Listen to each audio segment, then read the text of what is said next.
Assalamualaikum warahmatullahi wabarakatuh. Baik lagi di channel Akbar CK. Ya, dari kemarin mungkin kalian menanti-nanti ya, Bung Kodari kok nggak dipanggil-panggil menghadap Bapak Prabowo Subianto untuk jadi menteri ataupun wakil menteri.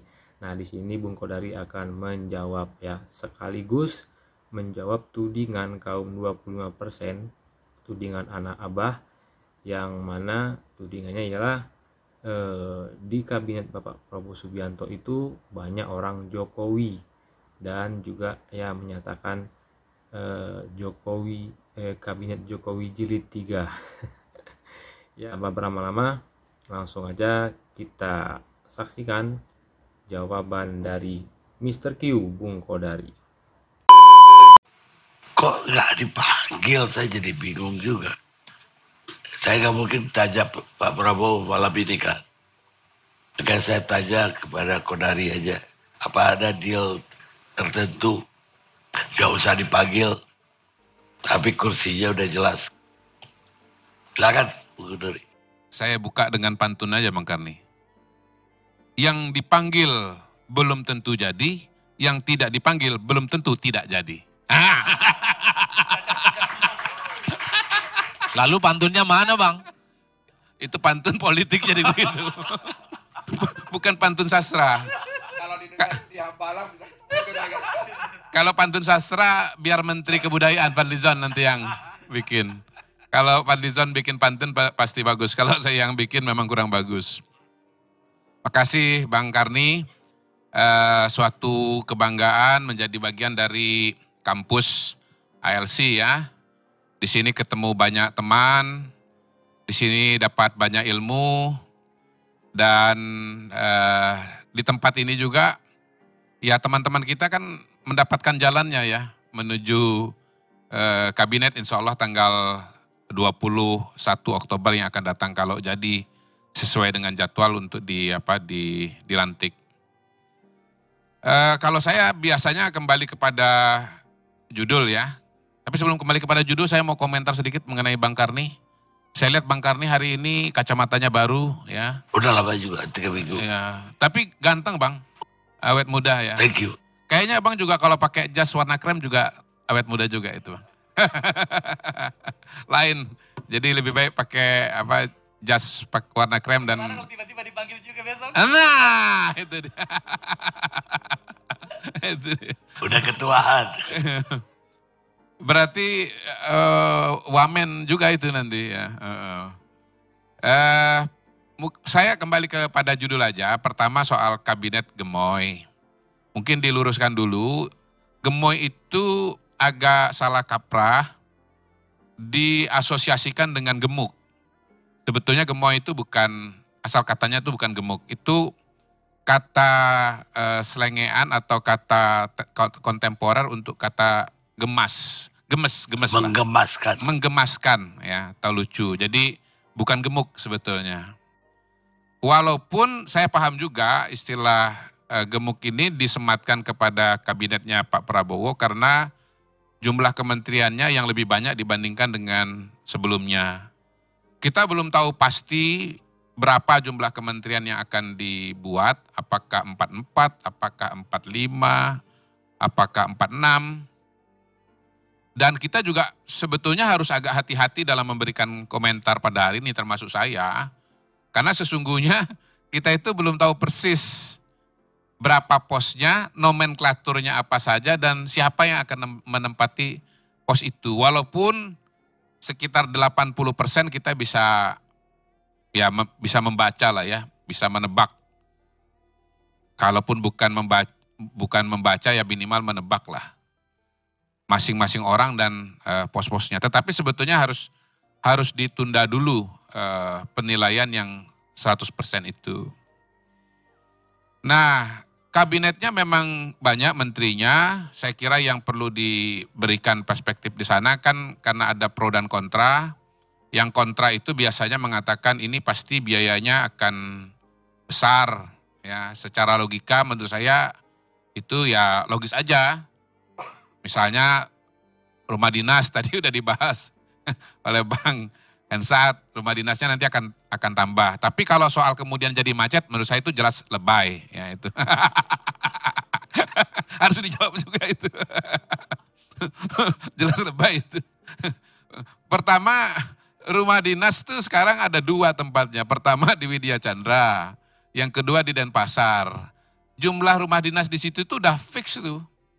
Nggak mungkin kemudian rumah dinas yang ada kemudian dibagi 2 orang menteri misalnya. Satu rumah dinas dibagi 2 orang menteri, nggak mungkin. Paling harus dicarikan tempat yang baru ya untuk menteri-menteri yang jumlahnya melebihi dari yang sudah ada. Kalau sekarang ini cukup di Widya Chandra dan cukup di Jalan Denpasar, mungkin nanti harus dicarikan di tempat yang lain. Yang jelas bertambah 10 menteri itu tidak akan bikin macet, itu lebay. Itu tapi bertambahlah 10 rumah dinas katakanlah. Bertambah juga kendaraan dinas ya. Bertambah juga operasional menteri misalnya. Tetapi dalam kacamata yang lain sebetulnya saya berusaha melihat bahwa Pak Prabowo sedang mempertajam fungsi dari masing-masing kementerian. Sedemikian rupa sehingga masalah-masalah yang selama ini mungkin tidak cukup tertangani akan tertangani lebih baik. Karena apa? Karena memang tugas menterinya itu lebih spesifik dibandingkan dengan menteri sebelumnya. Kita ambil contoh misalnya Menkumham ya.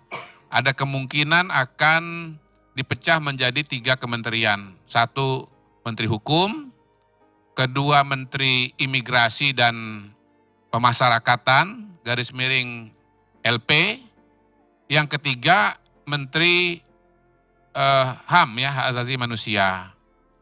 Nah, tentunya kalau bicara Menteri Imigrasi dan Lapas yang kemungkinan, ini bacaan saya ya, bisa salah, mohon maaf kalau nanti salah, Komjen Agus Adrianto, maka diharapkan Pak Agus itu bisa konsentrasi betul mengurusi permasalahan lapas, mulai dari misalnya fasilitasnya, kemudian kapasitasnya, ya persoalan-persoalan yang notabene barangkali selama ini sudah menjadi masalah bertahun-tahun tapi tidak cukup tertangani dengan baik karena memang menterinya harus memikirkan banyak hal ya. Contoh yang kedua adalah Kementerian Diknas misalnya. Saya melihat kementerian yang paling besar itu pada hari ini ya buat saya pribadi adalah Kementerian Pendidikan Nasional. Mengurus siswa yang jumlahnya 82 mungkin 83 juta orang. Ada pendidikan dasar, ada TK, ada SD, ada SMP, ada SMA. Kemudian ada perguruan tinggi, ada riset, ada kebudayaan. Nah pada hari ini kemungkinan akan dipecah menjadi 3. Ada Kementerian Riset, Kementerian Pendidikan Dasar dan Menengah, menterinya Pak Abdul Mukti, kemudian Riset Dikti, dugaan sementara nih ya, Satrio Brojonegoro, Satrio Sumantri Bojonegoro, kemudian Menteri Kebudayaan, alumni ALC, Fadlizon. Ya, saya yakin ketika menterinya ini dipecah jadi 2, ada yang bicara mengenai Dikdasmen dan Riset Dikti, saya kira itu akan jauh mengurangi beban yang ada di seorang menteri kalau ini dikerjakan oleh 1 orang menteri. Jadi mungkin itu satu argumentasi, satu perspektif untuk lebih optimis terhadap upaya Pak Prabowo untuk menambah jumlah kementerian dan pada gilirannya menambah jumlah komisi di DPR seperti tadi yang diceritakan oleh Bang Nasir Jamil. Nah, soal wakil menteri saya juga punya perspektif yang kurang lebih sama bahwa permasalahan yang ditangani oleh kementerian diharapkan untuk bisa dibantu oleh wakil menteri. Memang ada dirjen, tetapi posisi wakil menteri itu barangkali semacam katakanlah koordinator dari para dirjen. Itu kita lihat upaya yang dilakukan atau pengalaman di Kementerian BUMN misalnya 5 tahun terakhir. Bagaimana di Kementerian BUMN itu ada beberapa menteri, beberapa wakil menteri yang setiap wakil menteri itu Bang Karni memang menangani klaster-klaster BUMN tertentu begitu. Mungkin ada yang menangani klaster keuangan, ada juga yang mungkin klaster infrastruktur, dan ada klaster-klaster lainnya. Dan itu saya sangat bisa memaklumi karena saya pernah datang ke Menteri BUMN dan mejanya Menteri BUMN yang saya ketemu pada waktu itu nggak kelihatan mejanya. Karena setiap BUMN punya laporannya sendiri-sendiri dan jumlah BUMN itu karena saking banyaknya kemudian menutupi seluruh area meja.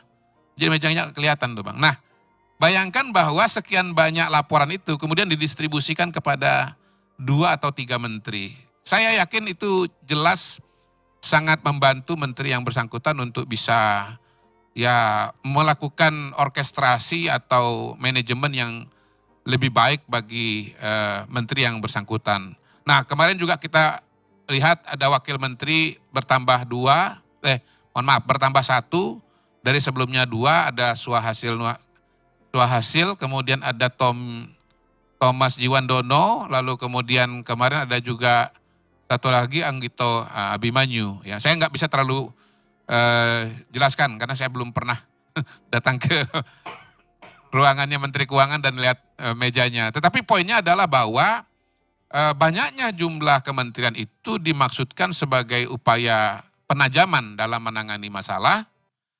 Diperbanyaknya jumlah wakil menteri, ya, termasuk kepada pos-pos yang selama ini secara tradisional tidak ada posisi wakilnya, lalu kemudian dikasih wakilnya, itu untuk membantu menteri yang bersangkutan untuk melakukan koordinasi-koordinasi, ya, supaya permasalahan-permasalahan yang banyak itu bisa tertangani dengan lebih baik.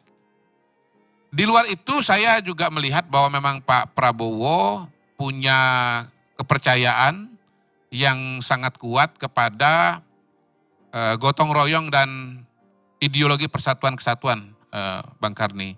Saya kira itu cukup jelas diulangi oleh beliau berkali-kali bahwa modal utama bangsa kita untuk bisa menghadapi tantangan yang ada di depan mata, baik yang dekat, yang sedang maupun yang jauh, itu harus dihadapi dengan syarat utama adanya persatuan dan kesatuan di antara para pemimpin bangsa.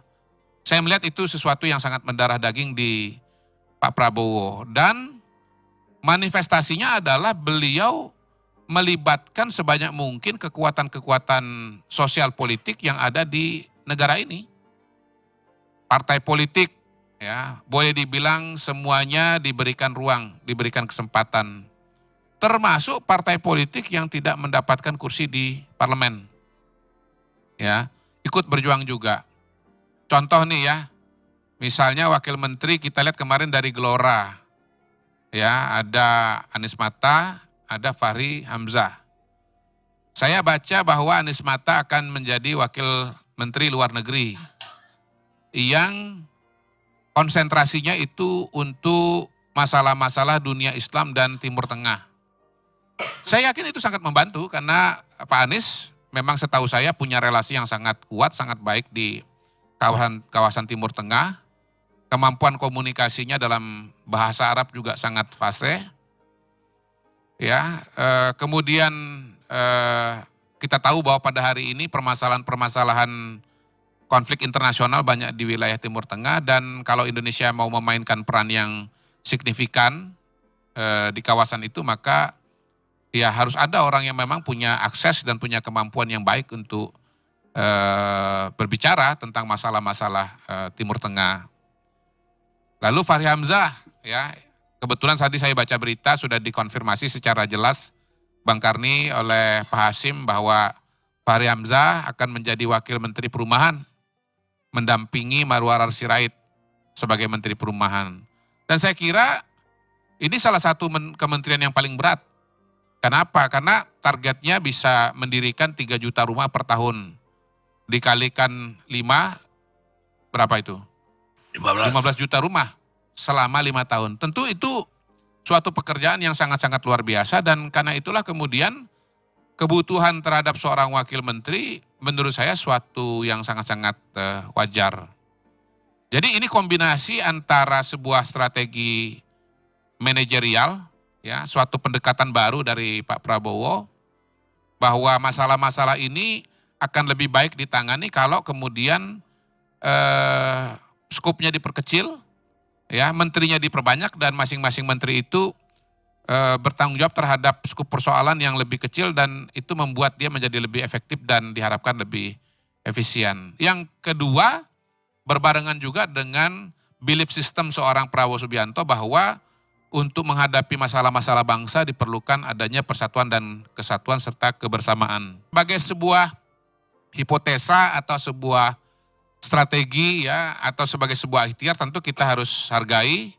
Kita sudah memberikan mandat kepada Pak Prabowo untuk menjadi pemimpin kita, menjadi nakhoda bangsa ini, dan kita memberikan ruang, kesempatan kepada Pak Prabowo untuk menjalankan strateginya, ya. Mudah-mudahan kita dukung, dan mudah-mudahan apa yang beliau pikirkan betul-betul bisa diimplementasikan dengan baik, sehingga apa-apa yang dipikirkan, ya, target-target yang direncanakan bisa dicapai, ya, dengan strategi manajerial, strategi organisasi yang sekarang diterapkan oleh Pak Prabowo Subianto. Itu yang pertama. Yang kedua, soal apakah Pak Jokowi cawe-cawe, ya.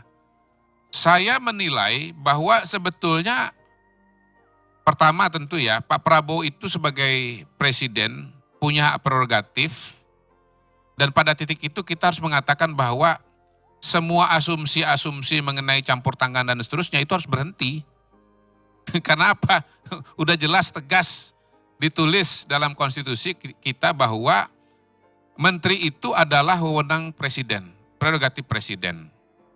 Partai-partai politik, tokoh-tokoh politik kita juga sudah punya alam pikiran yang sama, bahwa urusan kabinet, urusan menteri itu adalah prerogatif presiden. Nah, yang kedua, kalau dikatakan bahwa banyaknya menteri, ya, banyaknya menteri Pak Jokowi yang masuk ke dalam line up yang disusun oleh Pak Prabowo sebagai sebuah bentuk cawe-cawe Pak Jokowi, menurut saya itu kejauhan, ya. Terlalu jauh mikirnya, terlalu spekulatif, ya. Karena apa? Karena pertama, Pak Prabowo itu, ya, adalah bagian dari sebuah keberlanjutan Pak Jokowi. Jadi nggak usah disuruh pun pasti Pak Prabowo akan punya kecenderungan untuk meneruskan program-program kerjanya dan tim kerja yang selama ini membantu Pak Jokowi. Justru itulah bukti keberlanjutan itu, ya. Yang aneh kalau kemudian misalnya Presiden terpilih Anies Baswedan, lalu dia membawa 16 menteri Pak Jokowi. Nah, itu aneh. Ya, itu dia. Itu baru harus dibahas tuh. Tapi kalau yang terpilih sebagai presiden adalah Pak Prabowo yang jelas-jelas mengatakan dia adalah keberlanjutan Pak Jokowi, lalu ada menteri-menterinya Pak Jokowi, itu nggak aneh, itu justru sangat wajar. Ya, sangat wajar. Karena Pak Prabowo sendiri menahbiskan dirinya sebagai bagian dari keberlanjutan Pak Jokowi. Nah, secara alam pikiran juga banyak persamaan antara Pak Prabowo dengan Pak Jokowi. Soal hilirisasi misalnya, ya, istilah ini kita kenal dari Pak Jokowi. Program hilirisasi Pak Jokowi yang menjalankan Pak Jokowi. Tetapi gagasan dasarnya sebetulnya kalau kita kenal dan membaca, ya, Pak Prabowo dari lama, dari buku-buku dia yang lama, dari pidato-pidato politik yang lama, sebetulnya Pak Prabowo ini adalah advokatnya hilirisasi. Hanya pada waktu itu tidak disebut sebagai hilirisasi. Pak Prabowo itu berulang kali mengatakan, Bang Karni, bahwa dia ingin agar kekayaan alam Indonesia itu sebesar-besar untuk kemakmuran rakyat Indonesia, bagi sebesar-besar kemakmuran rakyat Indonesia.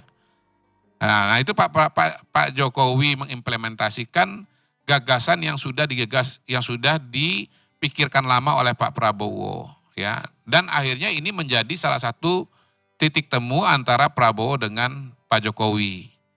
Dan karena itulah kalau misalnya nanti Pak Prabowo menjalankan atau meneruskan hilirisasi, ya sebetulnya memang itu adalah ide lamanya Pak Prabowo, ya.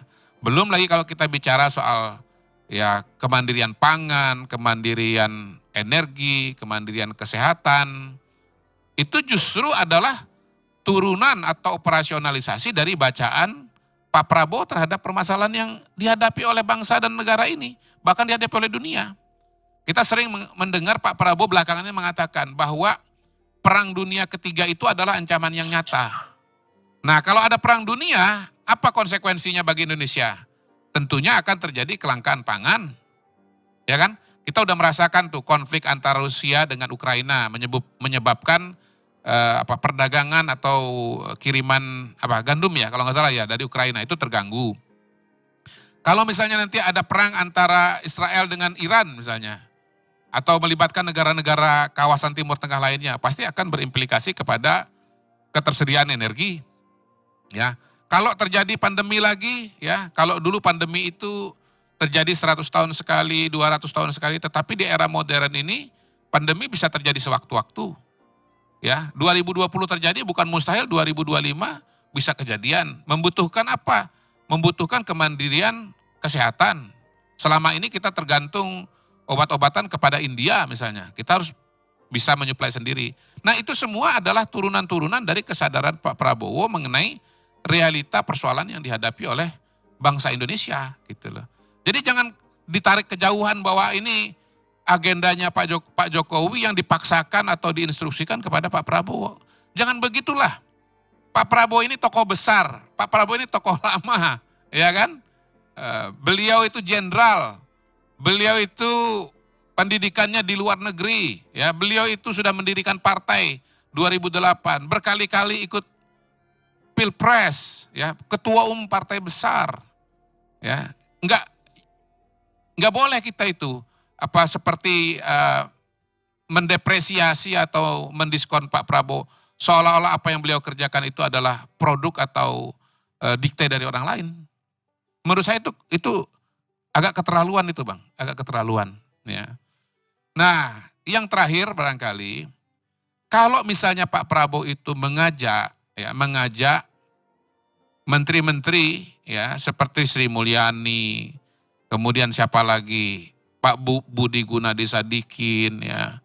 Kemudian ngajak siapa lagi? Pak Erlangga Hartarto dan seterusnya. Rasanya wajar.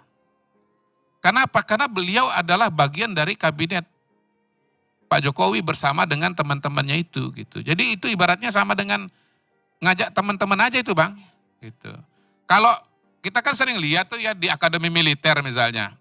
Satu angkatan, lalu kemudian ketika dia naik pangkat, menduduki jabatan tertentu, lalu ada teman-teman dari angkatannya yang berada di sekitarnya. Saya kira itu mekanisme yang alami saja. Orang mengambil keputusan itu mengenai siapa orang yang dia ajak atau dia rekrut, seringkali sesederhana bahwa yang dia kenal memang itu. Kan dia nggak mungkin ngajak orang yang dia nggak kenal. Ya apalagi kalau kita tambahkan bahwa orang-orang itu misalnya sudah punya ide, punya gagasan, eksekusi yang bagus. Misalnya Pak Budi Gunadi Sadikin, selama 2 tahun era COVID memvaksin 200 juta orang dengan jumlah vaksin 400 dosis misalnya. Pekerjaan luar biasa. Artinya apa? Pak Budi Gunadi ini sebagai Menteri Kesehatan punya kemampuan manajerial yang baik. Kemudian melakukan transformasi dalam dunia kesehatan menuju kepada pencegahan. Ya kan? Kemudian mempercepat lahirnya dokter-dokter spesialis dengan inovasi dalam tanda kutip ya, dokter berbasiskan rumah sakit. Saya sebut tanda kutip karena sebetulnya ini sudah dipraktekkan di negara-negara lain. Tapi walaupun tahunan dipraktekkan di negara lain, tidak diterapkan di Indonesia gitu Bang. Nah transformasi ini sedang berjalan dan harus dituntaskan. Maka orang yang tepat adalah ya kembali menunjuk Pak Budi Gunadi Sadikin gitu Bang. Jadi intinya adalah bahwa Pak Prabowo mengajak menteri-menteri yang 15 atau 16 itu barangkali sesederhana bahwa dia kenal dengan mereka, dia menganggap mereka itu kompeten, dan karena itulah kemudian ya diajak masuk kabinet yang tidak akan terjadi kalau misalnya ya presiden terpilih itu bukan anggota kabinet. Gitu Bang. Jadi jangan terlalu jauh mengambil suatu kesimpulan yang sebetulnya penjelasannya sangat-sangat sederhana. Terima kasih Wassalamualaikum warahmatullahi wabarakatuh. Nah, sudah kita dengarkan jawaban yang cerdas dari Mr. Q ya. Kenapa kabinetnya Bapak Prabowo Subianto itu banyak menteri di kabinet Bapak Jokowi sebelumnya? Ya karena konsepnya ialah berkelanjutan ya. Kecuali kalau yang menang itu Anies Baswedan, kabinetnya banyak ngambil kabinet Bapak Joko Widodo pemerintahan sebelumnya. Ya itu aneh. Karena apa? Karena Anies Baswedan itu konsepnya perubahan, tidak berkelanjutan ya. Nah dan juga kenapa di kabinetnya Bapak Prabowo itu menterinya banyak ya. Indonesia ini besarnya Indonesia itu sama dengan Eropa banyak negara. Kalau Indonesia satu negara, besarnya sebesar Eropa. Nah ya, itulah tadi jawaban dari Mr. Q, jawaban yang cerdas terkait tudingan-tudingan anak abah kaum 25%. Nah, saya akhiri. Assalamualaikum warahmatullahi wabarakatuh.